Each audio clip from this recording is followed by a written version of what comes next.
Alright, good day everyone and welcome back to some Dwarf Fortress. This is an incredibly detailed game which tends to give birth to its own narratives, so after the great response to the first video I put up a poll about some of the narratives people might want to see. Because the game is a sandbox, there's no overarching story, but it does a very good job of writing its own as time goes on. Sometimes that's just luck of the dice and RNG, and sometimes it's a product of the world that you live in. And so I've created a little world here that'll create for, I think, an interesting scenario that's a little bit different from your usual Dwarf Fortress attempt, where you're struggling to survive against constant, say, goblin attacks or the forces of evil. This is time for a little bit more geopolitics. I've created a little small world here that's relatively benign by most standards. It's got some goblin empires around the side and the top right, down the bottom. It's got dwarven civilizations in this mountain range, down here, all the way down to the river, and also a third dwarven civilization that's sort of scattered around there, so three dwarven civilizations in total. These little houses you see here, these are human hamlets and villages. The humans have a couple of fortresses, and seem to be getting along pretty well with the dwarves around them. The humans have a couple of castles here, holding the central ground, but you can see that the two primary dwarf civilizations, the biggest ones, the circumstantial lances over here, and the furnace of wires over here. And in between, and we're going to come from the circumstantial lens. So this tool lets you decide which civilization your expedition comes from.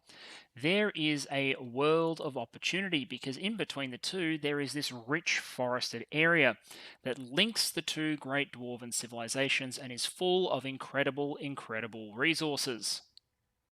And using the search tool, we find that there are a number of unsettled locations in this world that are incredibly promising so far as resources goes. If we look at some of this territory down here, for example, in the Forest of Lace, we have territory wherein you have brooks and streams, so sources of water, clay, deep soil, iron, gold, silver, copper, nickel, zinc, platinum, tin, lead, and fluxstone, all in the same territory. A source of water in an area that is incredibly heavily forested. And as all dwarves know, wood is a resource. Wood feeds the fires of industry. Wood is inferior to stone and certainly inferior to metal in many ways, but it is a fantastically renewable resource because you can do a lot of things with wood. You can build furniture, but most importantly, you can burn it. You can burn it into charcoal, which then fuels the furnaces of industry and allows you to produce excellent metal. Plus, the thick other vegetation in the area lets you get additional food before farming is set up. Clay, deep soil, all these are fantastic. The brook is a source of water, and the surroundings are calm, which means it's not even a great threat to the dwarves that live here. This territory could be a fantastic addition to the dwarven civilization off to the east, and eventually, maybe, following the river, a path of trade to the humans in the west and the other dwarven civilizations. There is only one problem. If you look at the map, a lot of these territories here are elven forest retreats, controlled by an elvish civilization of great size and power that dominates this great forested area. And elves are currently at peace with the dwarves, but they hate progress. They hate the felling of trees, they hate industry, they hate all the great things we're going to do, because one of the things people asked for in the vote is some grand mega projects. So how's this for a mega project? We're going to build an industrial fort in this forested area here. We are going to prepare a fort, learn the concepts of the game, then we're going to start burning the fires of industry to support our constructions. Eventually, this may, inevitably, cause us to fall out with the elves, which will probably cause a war between us and them, at which point the game becomes, can we conquer or pacify the elven realms in order to link the two great realms of dwarven kind? And if we achieve all that, there are many other things we can do besides, but as a general concept, I thought this idea of setting up in the middle of a gigantic elven forest complex and then starting to industrialize the area might be a great concept for a game. All of these locations still have goblin sites nearby, so it's not like we're going to be completely safe from goblins, but since they're further away, we shouldn't see as much of them. 3 days travel to the south, we shouldn't see much of them, but the elves, ooh, all of these red dots here are all controlled by elven forest retreats, which means that if we start conflict with them, there's an awful lot of elves nearby who might have a problem with it. But that potential conflict is a problem for later. For the moment, we need to pick an embark location and prepare our expedition. I've taken the default embark size down to 4 by 3 squares just to save a little bit of late game performance. And really the only difference here is it looks like whether we want forest covering all of our territory or just some. I believe these are both pretty low elevation, slightly higher elevation over here, but more soil and more deep soil over here. And do we want a stream or do we want a brook? A brook is a type of water source that you can actually just physically walk over. So it doesn't create a moat in the same way the stream does. I'm tempted to think we're going to pick this location here. There are these others on the low ground, but they're not so forested, which means, you can't insult the elves as much. The other option would be up here. There is a stream, very heavy forest, some soil. But no, I think this location here seems like the right way to go.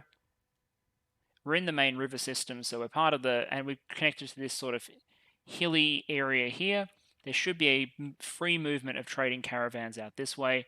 You can see here, these are dwarven and human settlements, so it's not like we're that far removed from them. In fact, if we set up here, I'm pretty sure our nearest human hamlet is over here. These are all human hamlets. And there'll be dwarven settlements relatively. There's a dwarven mountain home down there as well. So plenty of opportunities. If we were doing a traditional Dwarf Fortress playthrough, we could set up in some high ground, dig some mountains. But nah, I think we're just going to set up right here on the Elven doorstep. So let's go Embark, and let's put our... I don't want... How do I decrease the size of the embark point? I'm going to figure that out, and then we're going to embark there. Alright, so I figured it out, and we're going to prepare for our journey carefully. This lets us spend a certain number of points on equipment and also set the starting skills of the dwarves that we're going to be taking with us. Plus, I get to name our starting dwarves. So I'm going to go in, and I'm not going to... I might actually rename some dwarves to start with, I think. Any new arrivals... Scratch that. After clicking around, if there's a way to rename it, I haven't found them yet. So I will have a play around with that later, but I'm pretty sure for the moment I don't know how to rename dwarves. Alright, so this is what is called the Prepare Carefully menu, and it's an opportunity for us to spend a set amount of starting items to decide what we are going to take with us on our expedition, and also what starting skills we're going to give our happy band of 7 dwarves. No one's got nicknames or anything yet at the start, so we will give them a little bit of pizzazz later on based on patron and submission names, but for the moment let me get something configured and then tell you what my rough plan is. Alright, so let's go through the list, and remember in Dwarf Fortress there's a huge number of skills, some more useful than others, some certainly more niche than others, so if you really wanted to, you could build most of an orchestra, for example, of people who just know how to play various instruments, people who know how to dance, how to play stringed and winged instruments, percussionists, dancers, keyboardists, singers, speakers, musicians, poets. You could put together the most interesting arts grad sort of group if you really wanted to. But we're going to go with something a little bit more standard. Because we're in a forest, I'm bringing a woodcutter who also knows how to use an axe in combat pretty damn well. So this is sort of like our pocket combat capability. We've got a mason, because masonry is important, who is also decent, well, knows a little bit about persuading, negotiating, lying, judging intent, and appraising. So this is someone who can talk to outsiders. Udrim, plus he also has his very impressive long beard, so, got to send him out to talk to others. We have a miner. I've taken 2 miners. Seems like a great way to start out. This miner is also the doctor, knows how to dress wounds, diagnose injuries, surgeon, bone doctor, suturer. This miner, I believe, is also a stonecrafter. We've got a farmer that is also a brewer and has 1 point in armor smithing, just in case they get a funny mood, which we'll talk about in another episode, I'm sure. A farmer who is also a cook. So farmer, brewer, armor smith, farmer, cook, armor smith, and then we have a carpenter to turn all that fantastic wood we have into products, who is also a mechanic. So there we are. The one thing we're missing is we're missing a fisher dwarf, but fishing is something that's pretty quick to skill up. So I imagine if we get any immigrants come in, they can go from there. What we need to do now is pick out some animals and items in order to spend our 544 remaining points, and also look at what we could do without. For example, I could get rid probably of the step ladder and just make one at the fortress, and that would save me 50 points on Embark, you know? So I can go through, remove the things that I don't need, add some more things that I do. If we were really extreme, we could do is remove the axes and the picks and just make them there. But I think for the sake of a quick start and for a good teaching experience, I would recommend you take your axes and picks. What we probably don't need is these quivers, because I'm not going to make any crossbows straight away. And I do definitely want, in terms of animals, what have we got in terms of dogs? There's a reason to take cats, but I'm also would seriously consider taking a female war dog and a male war dog, and maybe even two female war dogs, just for some early defense against anything that happens to come our way, ambushes or whatnot. And of course, you can use war dogs to produce yet more war dogs. We don't have any trainers, unfortunately, so the next generation of dogs won't have the same training, but this is a good start. Anyway, let me go through the items and I'll tell you what I've come up with. Okay, so I've ended up deciding that min-maxing isn't really fun, so I brought 3 war dogs, 2 cats, a bunch of extra food and consumables, didn't really min-max on anything, did bring some magma-safe materials just in case, some nether cap logs, just in case we don't get a metal industry going quickly. So I think we're going to go Embark. Yes, I do. I have 1 point remaining, and I'm not going to try and find something costing 1 point, so let's go. Alright, here we are. Fantastic Dwarven Outpost. What is the cool page caverns? Okay, the place is called page caverns. I don't really mind what it is called. All that matters, there it is. Okay, so there's our brook. So we do have a water source. Fantastic. It's not huge, but it doesn't have to be. It just has to be a place where we can get an infinite supply of water, and that will do. Fantastic. It also looks like there is some elevation here, in that there is an area that we have embarked on. Looks like we have our cart here. And what we're really going to want to do is take full advantage of this water eventually. So I kind of want to build the fortress at a level below the water line. But that's easy enough to do. For the moment, we can just sort of dig in the fortress from the area that we started, I think. Because we just want to get a basic fortress entrance started. We can always remodel this later on. These downward slope, little stagnant pool of water. Looks like considerably fewer trees than I was expecting down below. I was expecting the area to be heavily forested everywhere. It's not.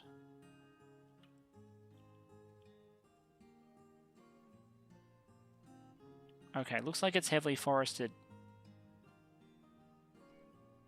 here. That makes sense. Okay. It's reasonably heavily forested. It's just not clear how huge these ones are. These are apple trees. Interesting. Well, we do have step ladders, so we can get the apples off those trees in order to get food. As you can see, I brought a lot of food, seeds, meat, and all that sort of good stuff. So let's dig in and build a basic fortress entrance. I don't think we're going to dig in on this level. I think we're going to dig in 1 level below. So if I go down 1 level here, if we dig an entrance here, eventually I can remove this part of the hill entirely. We can get access to all of this beautiful, beautiful timber. We don't really care about the ground level too much. So if I go, what is it, DM? Still getting used to the new controls on Dwarf Fortress, but the basic priorities at the start of the game. You want to dig into the mountain and get shelter so you can seal yourself in if something goes bad. You want to cut down some trees, collect some plants. The trees more for building material. I need to go through and make sure that my guys do not use... If I go to wood... Or is it called logs? There it is. What I need to do is... We'll not use forbidden items or buildings. I just need to make sure we don't build anything out of these nether cap blocks, because that's my magma safe timber in case we need magma safe timber. Alright, and then we'll need to get farming started, which is going to mean either working with the pools of water that we've got available to us or channeling directly from the brook in order to create a farming area. Got a couple of areas of water here though, so we should be okay no matter where we choose to set up. So I'm probably dithering. Is this the go? I think this might be the go. Dig into the side of the structure here or here. Near the brook is probably for the best, so we'll go DM. It says almond tree roots and sand walls, so this shouldn't take too long to dig into because this is sand apparently. So if we just dig in like that, and then what we'll do is we'll create, as I have done before, is that this one here? We'll then go over to digging a stairwell that goes down like 2 levels.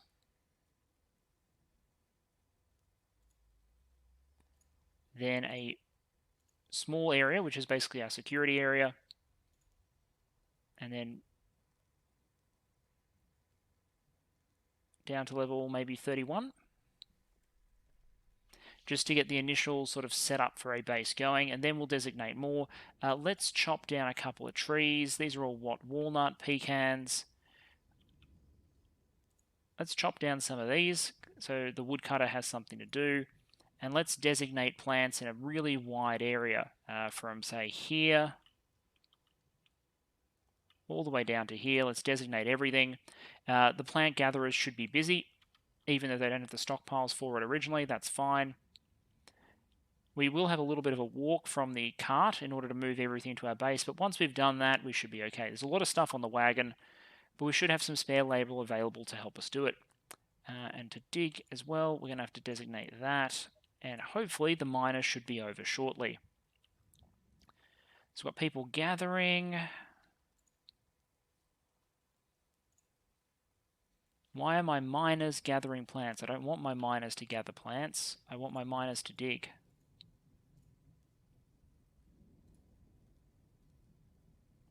Am I missing something? 1 second. Okay, so I've kind of worked out what I'm doing and set up a couple of things. The first is I put a refuse stockpile outside. Everyone's sort of digging. Now what I've had the miners do is dig out on this sand floor because sand is so quick to move. I'm setting up what is basically a temporary holding area. This has no permanent purpose. It's just a place for us to bring all of our stockpiled goods from the wagon inside temporarily, and temporarily set up a carpenter's workshop to get our first beds and whatnot going on. This is also probably, I might be able to dig out the mason's workshop. I'm working on the dining hall and the initial food stockpile now. Then it's probably bedrooms. We might get a temporary mason's working station set up in this area as well, just because we'll need things like doors. So let's go workshops. And we want, where is it? Stoneworker. Just as a temporary location until we get to move everything down into the fortress, because I do want to build some stone doors quickly, just to seal the fortress off out of habit. This stockpile 1 will be a great location for us to bring things temporarily, and hopefully we don't have to leave too much outside. Alright, I'm starting to get my labour designations right, so the dwarves are actually doing their jobs, and one of the first things I've constructed out of stone is a pair of doors. These 2 jet doors, we're in a relatively nice area quite deliberately. The elves are running a fantastic location around here, but still 2 jet doors in order to control who comes in or out of our fortress.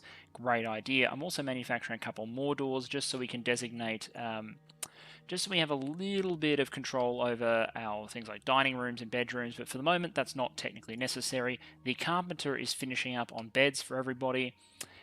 We might even make 2 spare ones, and then I'm probably going to designate a couple of doors made of wood for interior use, just to take the pressure off stone production.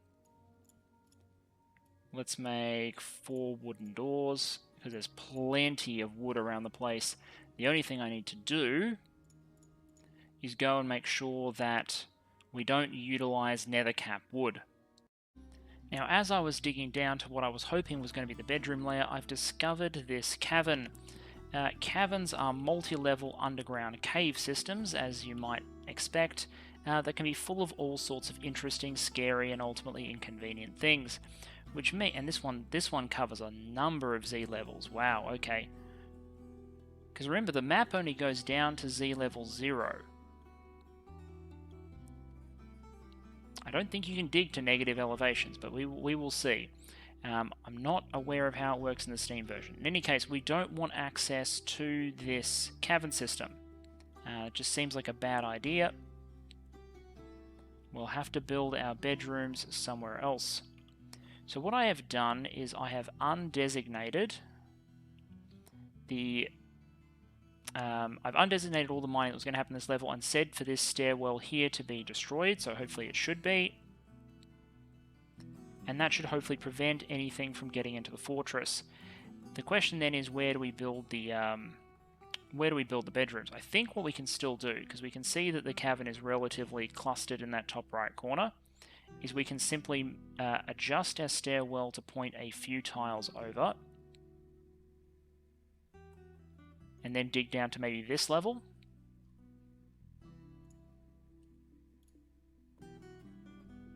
Nope, that's not right. We'll need to get this line up just right.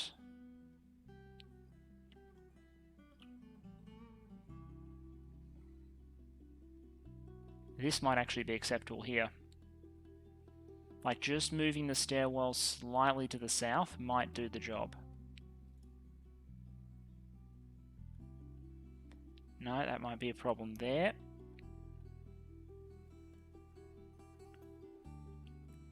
What if we move it north? I think we're okay if we move it north. So the idea here is to dig around the cavern.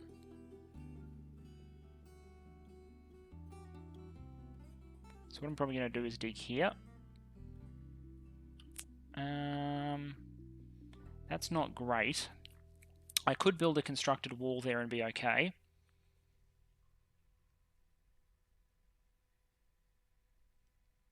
I just don't want to give anything access. Anyway, the point is I have to find a way to sink a stairwell past the caverns if I want to make good use of them. I could also just not build... I could try and build above it for now, but I do want to sink below that point later on. So what have I got?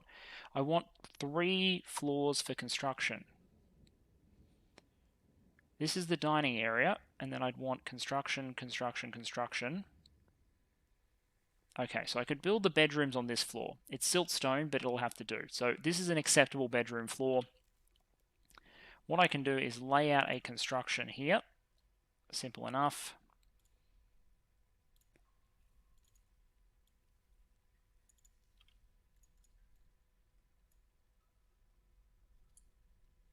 No, I don't want that. I want a structure that looks like this.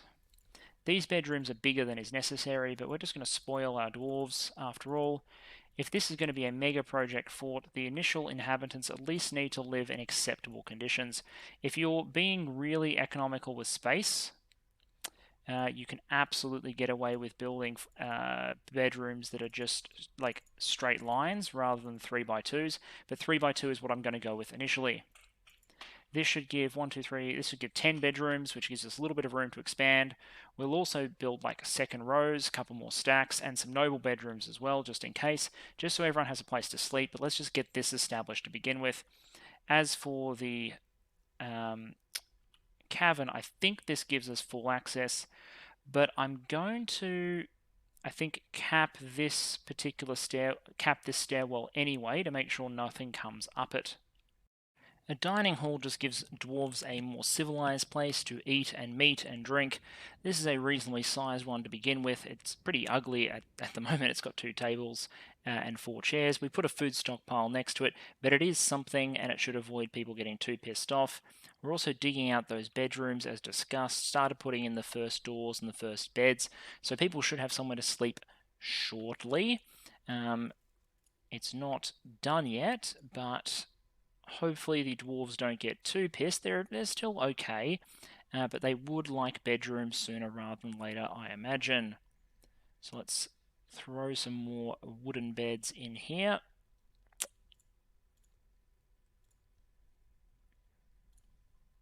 And this should be more than enough, well, once these finish, for our dwarves to be happy. They'll also want doors, but the doors are still being constructed, so there's a bit of a door shortage in early fortresses. Let's throw a jet door on there, but other than that, the carpenter is working on as many as he can. After all, we're in a giant forest, we may as well use the wood for something useful. I'm also building storage items for all these plants that we gathered, because they're currently taking up one storage spot each. I don't want that. I'd like the cabbage to fit in storage items, thank you very much. We've got bins and everything, so we should be okay. Right now, we just got a shortage of labour across the board, but that's okay. That's okay. There's just a lot happening. The other thing I'm doing is I think that that stairwell is safe. I don't think anything can get up there, but just to be careful, I'm putting a hatch on top of that stairwell, which means we can go through it, but nothing else can. Petitions. We've got people who are requesting the right to come here to eradicate monsters. I will think about that for a moment, because they'll want to go down into the caverns and explore, which is fantastic, but it means I need to give them an access and a way to do so. It also means the only thing they're going to do is explore caverns, and they're going to eat our food and drink. But right now, I think we've got enough resources to do so. Let's go have a look. It looks like we also had some visitors, but they didn't actually want to do anything, so... Alright. Now, I imagine our visitors are going to want to be able to access the cavern. That's the only thing. So in order to make that happen, once the hatches go in, what I can do is I can dig a...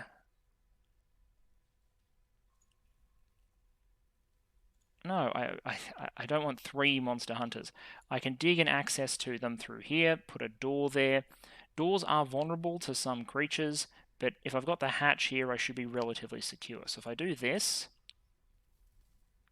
and that's open space. They're probably going to... That's the other reason this is probably safe. This is open space. The ground isn't for one level down. So if we designate a stair down to there,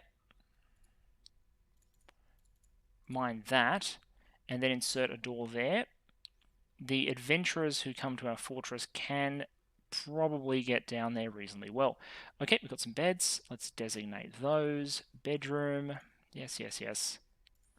Let's give our people somewhere to sleep so that they don't toss me out.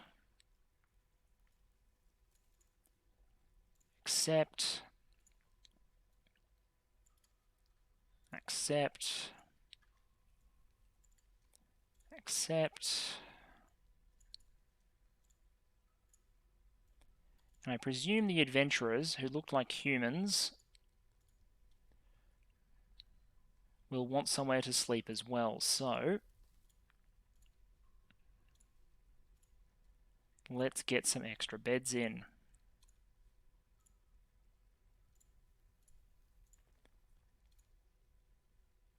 And if that's all done, hopefully that should give us enough for the 2 adventurers, plus our dwarves, plus 1 spare.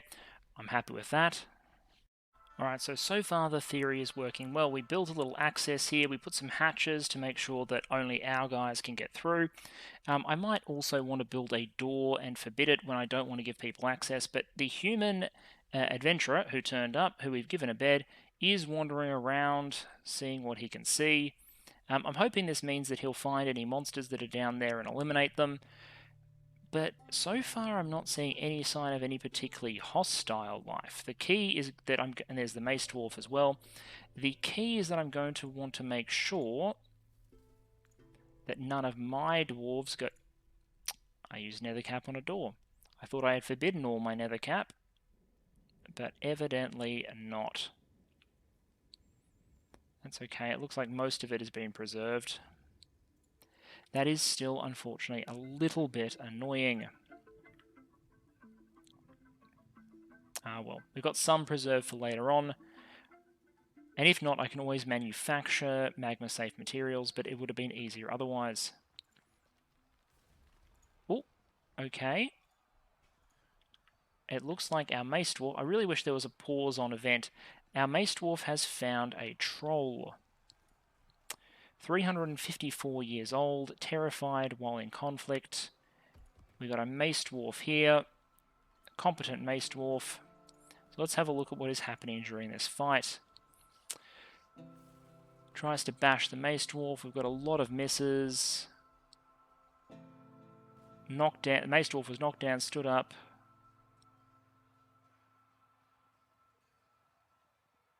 Troll gores the Mace Dwarf. Mace Dwarf fell over.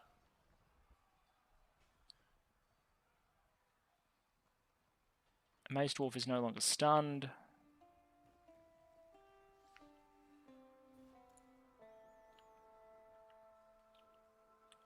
Is that the troll running away? I think the troll's running away. So the Mace Dwarf panicked. Ability to stand lost.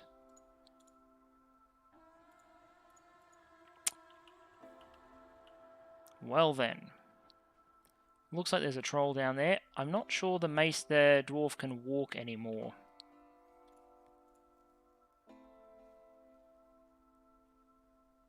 Yeah, he's not doing well. The human's also down there. So what I'm thinking I might do, with the greatest respect to our adventurers,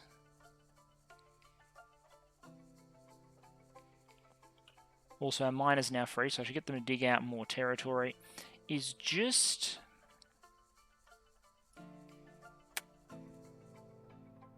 been really good knowing ya. But how about we just put a wall there, which should keep everything out. And yeah, those humans and those Mace Dwarves, they have a good time downstairs. There we are. Fantastic. We can always remove that later on if we need to, but for the moment I think we're good. Now with a little bit of extra digging capacity, it's time to get stockpiles and workshops set up, not just this temporary one. Because this thing is absolutely full, and this is utterly uncivilized, very undwarfy. Right, I'm back after something of a break, and I realised I was sort of racing through, so I figured I would slow down for the second half of the episode and explain a little bit more about what I'm doing. Dwarf Fortress, when you start off, your dwarves have some pretty basic needs that you need to meet immediately.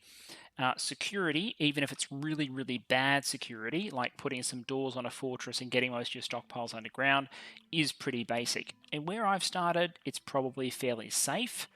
But in a lot of biomes you start with, you never know what's going to want to buy. There's a lot of things a door won't stop, but it'll stop a lot of things in the early game. The second thing you need somewhere for people to eat, which is a dining hall, and you need somewhere for people to sleep, which is these bedrooms that we're setting up down here, and some extras that we're going to dig out for any migrants. You need food and drink, which is what the farmland is for. You start with a whole bunch of stuff, and you can collect some more from your surrounding environment, but getting production of agricultural goods growing is pretty important. Let me just expand this temporary stockpile while I am here. I can't wait to get rid of this dump of a stockpile, but for the moment it is what it is. We're making more beds, we're making tables, and soon we'll switch that to chairs. We need chairs, doors, beds, bins. We need a whole bunch of stuff at the moment. And what we also need are farms, because farms, there we are, as you might expect, are going to produce a bunch of crops for us. Now, I'm producing farms that are way too large relative to the number of seeds I have available, but that's okay. We can always room to grow. This sandy floor here, I don't need to irrigate it because it is sand. It's a little bit fertile. It's not very fertile. You're not going to get great yields, but at the start of the game, we have like nine dwarves. We don't need much in the way of yields. I have locked the hatches down below, by the way, just to prevent any unfortunate incidents. I'm pretty sure we are now solidly protected from anything wandering up from the caverns. I'm so sorry to anything that was down there, like that mace dwarf. Pretty sure he can't get back up, but that's okay. He will stay fighting down there until he passes away. That is the price we pay for not letting that troll up into our fortress at a point where it would probably kill all of our people. Then what you want to do, which is the thing I'm going to do after we've got some farming set up, is we're going to need some workshop structures. That means setting out some logical workshop stockpile arrangements. I like to cross them over multiple Z levels because moving through a stairway is really efficient. It still only counts as one step. So what we're probably going to do is put some workshops on one floor and stockpiles for the raw materials that feed them on the floor above them. And ideally what I would do is I would place stockpiles for finished products somewhere else. Instead, what I'm going to do is put the finished product stockpiles in the same segments as the workshops, close to the stairwell. It's not as efficient as giving them their own floor, but we can still keep a relatively small stockpile close by. To that end, I might even move the workshop a couple of more cells away, just so we can enhance the size of the stockpile somewhat. This gives us 4 production areas to begin with.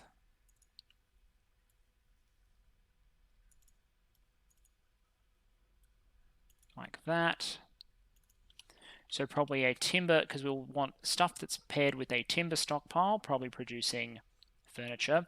We'll want a stone production zone. We want a metal production zone. Anyway, you'll see once I lay it out, it's not going to be an optimum layout because, again, even though this is a little more permanent, it's still going to be temporary because we've got exciting things that we want to do, but those probably require me digging past this cavern layer, which I'm only going to do once I've met the basic needs, some production online, and a little more security for the fort, which probably includes the ability to do things like drawbridges, protecting our front entrance, rather than just 2 bloody doors. Okay, so just as I was about to take everyone through some of the additions to the fort, a whole bunch of migrants have arrived, so let's check them out. This is an increase to the population of the fort. Looks like we have a bowyer, an additional woodcutter, an animal caretaker, some weaponsmiths, a gem cutter, and a child. Fantastic. Okay, well, we can make use of everyone. There's work for all people in our fort. Not particularly happy work because we've still got a lot of basic stuff to establish, and everyone's pretty damn busy. I think we've planted all of our seeds, which is one thing. So because we have nowhere near enough seeds to fill all of these plots, but we're going to grow what we can essentially. So plump helmets all year round on the big one. This is your food and booze, and you can eat it raw. This, as long as you have plump helmets, you never starve. Cave wheat can also be turned into booze or food. I just don't believe it can be eaten raw. Dimple cups, sweet pods, everything the dwarves grow, almost pretty much everything except for like things like pigtails. Those can all be brewed into different sorts of alcohol. Pigtails can be turned into like a cloth-like material. We've built a whole bunch of wooden chests, I presume. We'll build a couple more. You're building rock blocks. I'm okay with all of this, I think. But what we need to do is get a whole bunch of additional bedrooms set up. I was digging them out for a reason, and here we go, people have arrived. Plus, because we have an expedition leader who demands a bunch of extra stuff, we're going to build him a noble bedroom. So what we'll do, bunch of doors. Let's use pecan wood for these ones. Wood dwarves possibly prefer stone. Possibly, but wood is very quick to work with, and it's going to annoy the elves, which is basically one of my objectives here. They're going to turn up and they're going to be like, hey guys, how awesome are you? And we're going to be like, yeah, great. Look at what we have done with the local flora and fauna. Willow. All I'm really trying to do is eliminate categories. There we are. So that's 5 additional bedrooms. That should bring us to 15, plus we'll put one here. Almond wood here. That'll bring us up to 16 bedrooms, which is enough in the short run. We should expand the dining hall to accommodate the fact that we have just a few more people now. It's a bit Let's add 2 more jet tables. And let's see how many chairs we have. Whole bunch. And it looks like, just to get the colour right, we'll use siltstone. So there we are. The dining hall can have up to 8 at once. We should also designate the dining hall as a meeting area.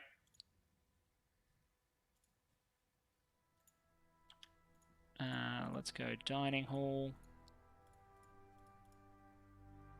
Is it not happy about this fact? I thought it would be happy.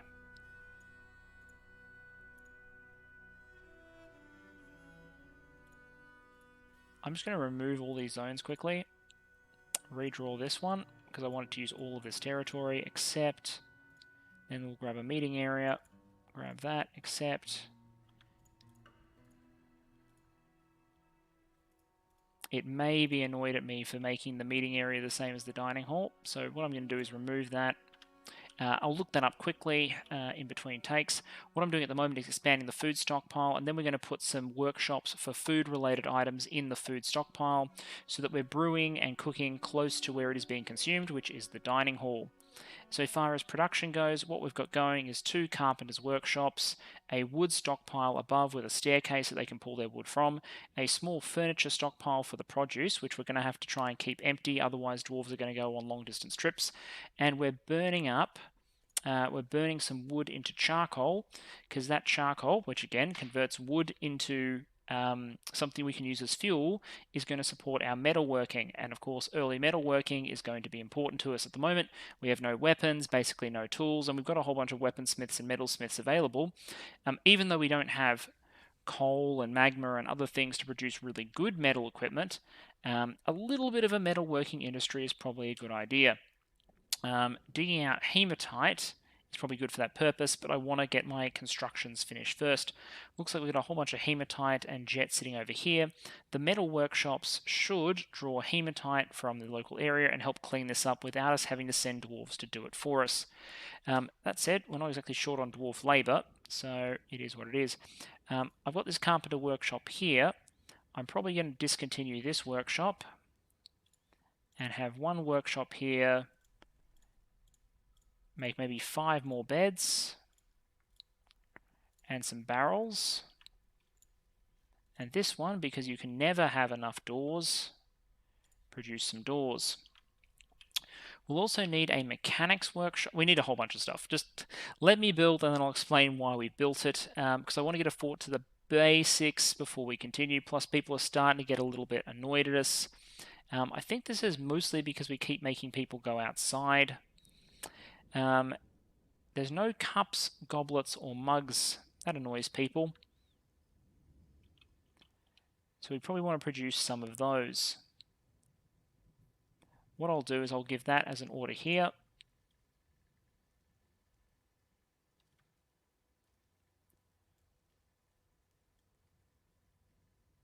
What can we produce that will let people drink happily? Do I not produce it at a carpenter's workshop? Do I need to put it at a crafts dwarf? I might. Instead, what I'll do is I'll produce a couple of wheelbarrows. These are a fast way to move stuff around. I think we have enough, but you know, can't hurt. And one more step ladder. Not right now. And go from there.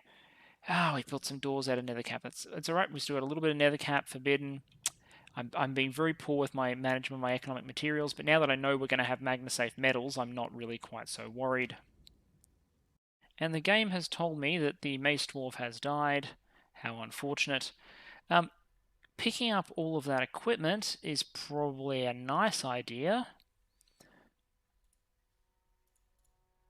But I'm worried about where the troll might be. Basically, no one is accessing the underground at the moment, not even the heroes, because I have temporarily sealed the hatch covers, so no one can go down there, just because it's dangerous if a dwarf wanders down because they want to collect something from the cavern. Let's forbid that door too. If they wander down there and they're like followed by like a toad or some sort of creature and they go up through the hatch cover, the creature can follow them through, and lo and behold, something is in your fort. Get those beds installed, guys. I want to give people bedrooms.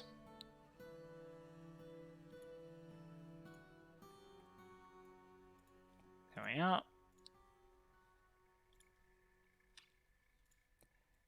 You might think happiness is optional. It really isn't in Dwarf Fortress. Dwarfs are needy bastards, and if you don't give them decent living conditions, they throw tantrums and can ruin everything that you have sought to build. So let's just make sure that they're at least moderately comfortable. I don't have time to make these bedrooms pretty yet, but at the very least, let's give them the basics. Weaponsmith. The noble will get one soon. Petition. Do I want someone to eradicate monsters? No. Not until I've got a better security setup going. I should probably be accepting them and then letting them down. Just a little bit of micromanagement. Release them into the caverns once and then basically don't let them back up. Oh, nice. Jades. Jades and hematites. This might actually be worth expanding a little bit to dig out some of those valuable materials. But you know what? No, I'm being greedy. I have so much else I need to mine at the moment, I can get those materials later on. But gems are great. Gems means I can put my gem crafter to work, starting to produce something that's worthy of trade. This one over here is probably going to be the stone stockpile, and this will be the area making stone crafts and stone furniture. Yeah, that's probably how that'll work. And maybe metalworking in this corner. Yeah, I'll be okay. Oh no, apparently the human spearman has been missing for a week. I wonder if that has anything to do with the fact that we sealed all the ways down into the caverns, and the last time he went down there, we kind of closed the door behind him. Who knows? Strange things happen. So anyway, let's give the nobleman, or the expedition leader, whatever you want to call him, what he wants. He wants a little bit of a dining room to himself. He wants an office to himself. So we're going to seal these rooms off and tell him that that's basically what he's got. This will become a bedroom. All of these are going to be pretty trash bedrooms because there's no smoothing or anything like that. But at the very least, it's slightly bigger than everything else. We'll also need, for him, he'll need a table in his office, a table in his personal dining room, and then he'll need a chair to sit his backside on. Jet throne, jet throne. Once those go in, he should be pretty happy. We're going to invite you in, and then once you arrive, we're going to let you in. And by which I mean, what I'm going to do is temporarily, in a moment, I'll unbar all these doors. They should path into the caverns, at which point we're going to close the doors again.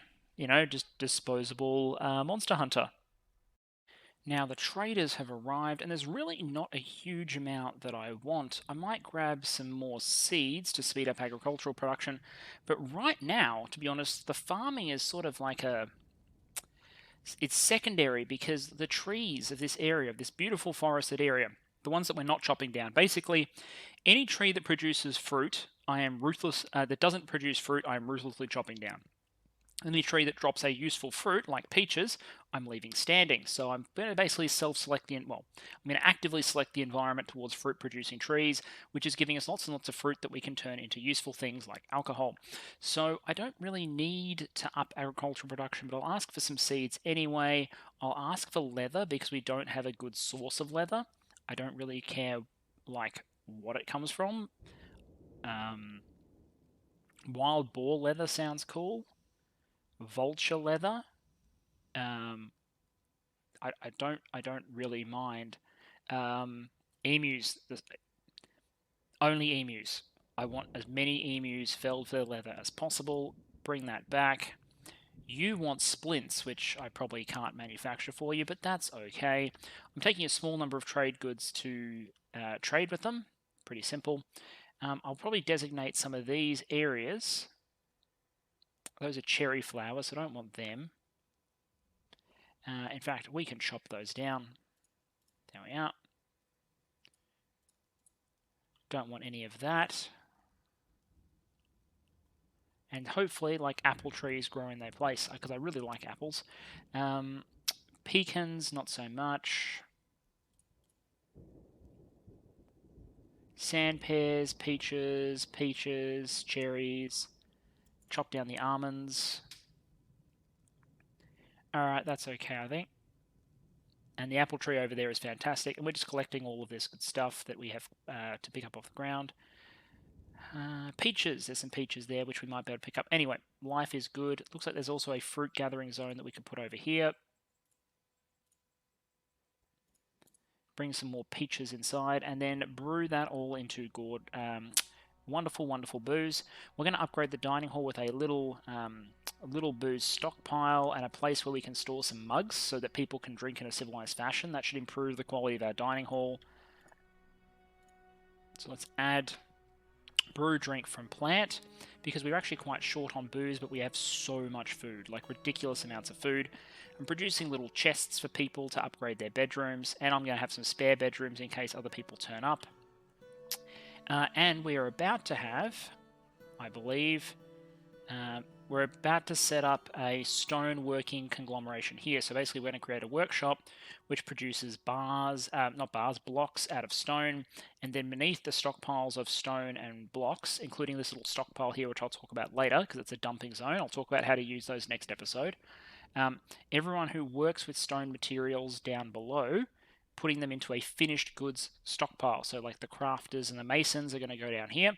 They can go upstairs, pick themselves up some bars and blocks from this stockpile here, produce the final output, put that in this section here. Dwarves can come in from the stairwell, pick it up and take it to wherever it needs to go. Simple enough. Now I haven't finished a whole thing of trade goods this time around, but all I'm really doing is trying to increase the opinion that these guys have from me. So we'll just trade this 10 thing to them. Do they really want to make so much profit? Like, it's not turning green.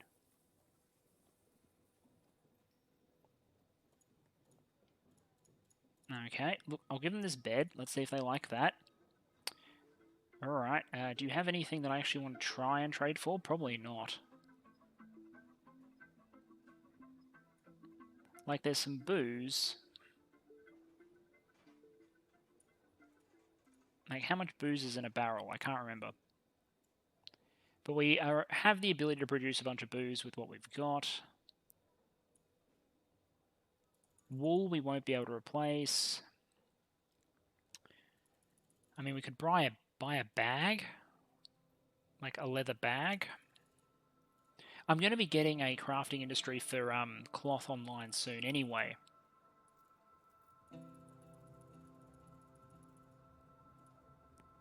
Sweet pod seeds, rock nut seeds. Yeah, I'm not buying 1,000 worth of cloth. I guess at the end of the day, I can just buy some plump helmets and make them into booze, probably. Or some cheese. I don't have any cheese currently. Yeah, there's nothing I really need immediately. I can collect as much clay as I want. I don't want to buy these donkeys or these hens yet.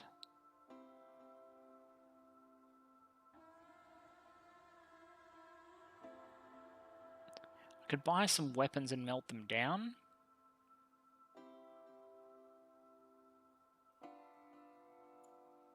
I'll grab an extra bronze pick in case anyone needs it.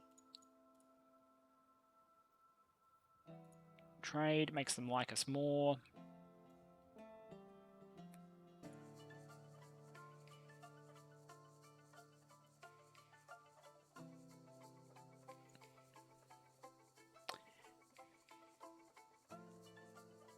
There's some leather armor here.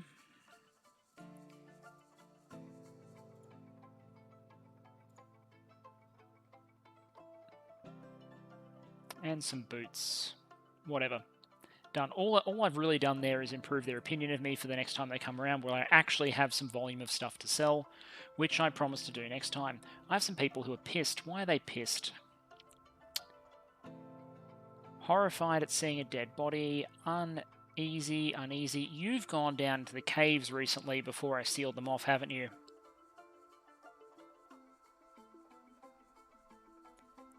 That's forbidden. That's forbidden. That's forbidden. I don't have a block there, which is a problem. I don't think anyone can access this, but just in case they can... Yeah, no access to the building. And let's just throw a hatch cover over that one just in case anyone's getting like creative. I don't think anyone's getting creative, but let's just be careful there. And yeah, okay, I'm going to get some production going here. And then we're probably getting close to the point where I can cut the episode, because at that point the fort is basically functional.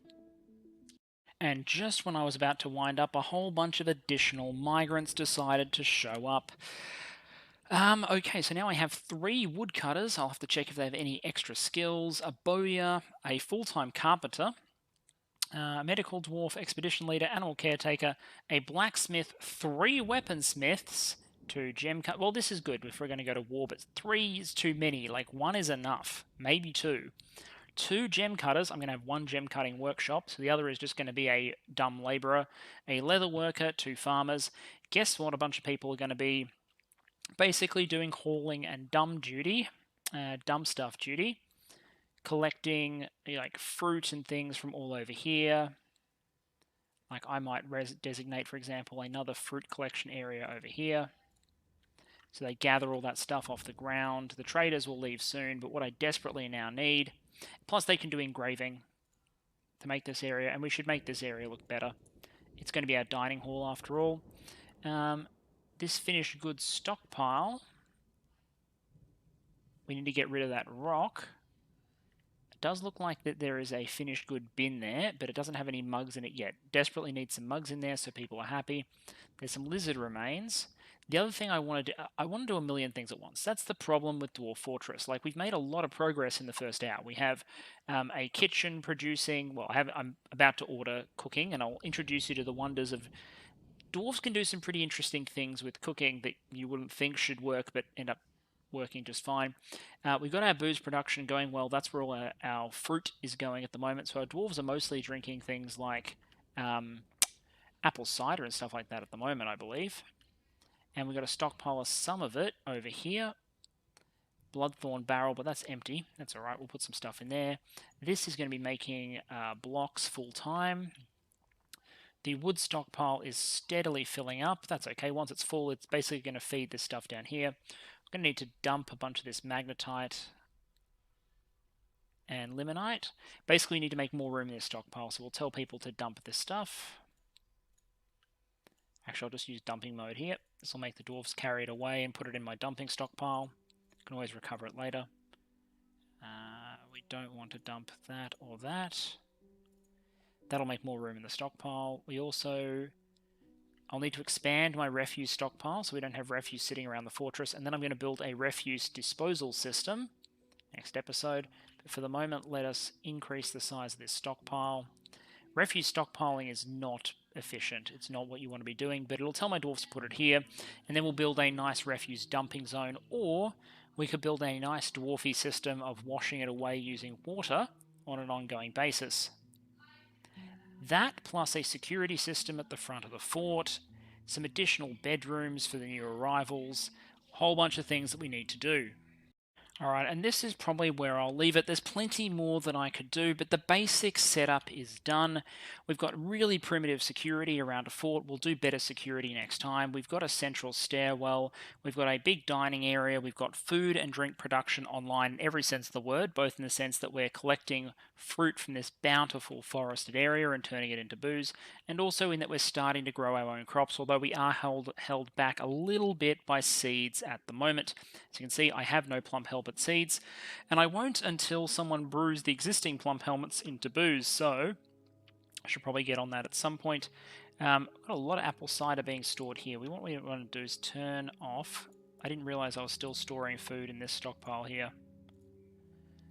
Custom food, none. That'll force all the food down to the food stockpile where it belongs. Great, fantastic. So we got production online for agricultural goods. Got to get some thought as to how to get more seeds. At the moment, it's all just produce that's been stored. We kind of need to speed that up. This is going to be a temple. We've got production of blocks. We've got production of carpentry goods, fuel source. We've got craft stores making trade goods. We're building statues and altars in this stonecutter's workshop. We've got a mechanics workshop when we need it. Gem cutter is going to business cutting the gems we're getting through our mining. We've got a clothier. We don't really use them at the moment, but we are producing cloth, so when we need to start creating new clothing for our dwarves, we're in a good position to do so. What do I want to do next time? Next time, I want to put a proper security structure in place for the front of the fort. I want to put a garbage disposal solution. I want a psychologically improving hygiene strategy put in place for the dwarves, which is basically setting up a bathtub arrangement in our living area just to make them happy. This is going to be our doctor's quarters, by the way. In dwarven society, doctors are very highly regarded and demand to live better than the plebs that they're meant to keep alive. So he's going to get the same setup as our expedition leader. We're going to smooth a whole bunch of stuff. We don't have enough smoothing labor at the moment. I've only got 2 dwarves doing it, but it is something. And we're going to try and bypass Cavern 1 and start digging further and further down, because my objective is to get metalworking started relatively soon, and we could do like chumpy metalworking with like fuel sources and stuff, or we can try and play with magma, and that means going down and finding some. So that's always fun and relatively high risk. Awesome. So we will do that next time. I might preemptively build a few more hatches. How many do I have at the moment? 4. I have exactly 4, so enough to, in an emergency, quickly throw 4 up over a stairwell. But I should probably consider... There's nothing sensitive just for this area here, just for a very, very basic level of security. Let's throw doors, and specifically let's put doors that are made of stone rather than that are made of wood, just to provide a little extra security there. But there we are. Resource-wise, the fort is going well. We're not moving as quickly as possible. We need to get metalworking going so we can get some weapons. There's a lot of fort improvement that needs to be done. That's fine. We're not going to starve anytime soon because of our environment. Plenty of wood to chop down, plenty of stuff to collect, which I'm kind of happy with. So really, it's quality of life improvements, especially since we have 3 dwarves that are very, very, very, very pissed. Like, very pissed, which is why I'm building the temple so they can pray, and improving their bedrooms and all that sort of stuff, because if they go psycho, they'll dwarves don't go into depressive funks, they murder their friends, so we should kind of make them happier. Anyway, I hope you're enjoying. Hope you see where I'm going with this. Hopefully the elves will turn up in episode 2 or episode 3, and we can start the process of steadily undermining relations. It'll probably take a visit or 2, but by the time that they're super pissed off with us, hopefully we have our military industry rolling. And have had time to, train some troops and build some armor and weapons. Hope you've enjoyed, and I'll see you soon.